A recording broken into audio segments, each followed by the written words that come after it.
Hey, Shashank. Hey, Rebecca. Hi, everybody. Did you just come in off of the soccer field? You mean the football field? No, the soccer field. Yeah, football.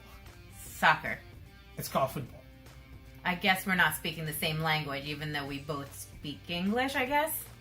So in this video, we're going to talk about content marketing from a local perspective. Before we do that, make sure that you subscribe to our videos.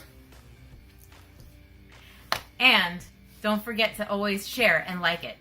It's kind of interesting how we communicate, and especially when you have a global economy and you have people that are going to be using your business from all over the world, or even if it's local. Are you using the right words to actually express what you mean? Especially when the world is going all digital. Exactly. So obviously for us, we have two different philosophies. I'm American, and Shashank was raised on the British system.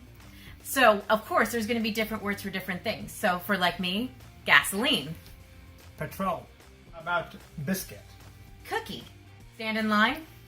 Queue. Oh, queue up. How about the lift? Elevator. Yeah. How about the first floor? The ground floor. We call it the ground floor. In American, you guys call it The first floor. Right. Okay. What about the airplane? Airplane. I guess you guys call it the aeroplane. A-E-R-O. Aero. Aeroplane. Aero. What about the accelerator that you, in America, we call it hitting the pedal or put gas to the pedal. Or pedal to the metal. Yeah. Let's see, what else are there? There's probably, mobile. Cell phone. So in Exactly. British English, we call it the mobile phone. And in American English, it's the cell phone. Exactly. I've had a couple of my British friends basically say everything in English on the American side is very self-explanatory. In British English, it's proper English. A fun fact, by the way. So the British dictionary was created by scholars In Oxford? in London, not in Oxford. That's what most people think about. So it was not created by scholars from Oxford. It was just created in London by some scholars. On the other hand, the U.S. dictionary was created by a lexicographer named Noah Webster. The Webster Dictionary. And he created that, the American English, as a form of protest to differentiate it from the British English. That is the reason why you will see a lot of spelling differences as well as grammar differences in British versus American English. So that's why you guys use the word learnt versus learned. And in America, we use it learned. Learned, not learned.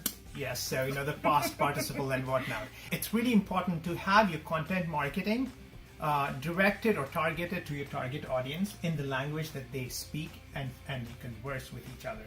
So it has to be very localized. Another interesting fact is that content marketing generates 3 times more leads per dollar spent compared to paid search.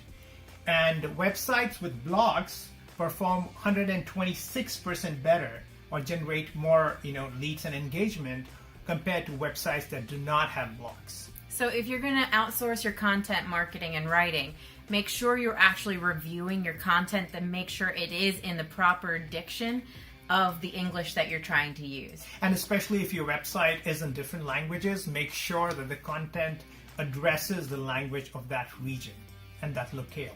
Exactly.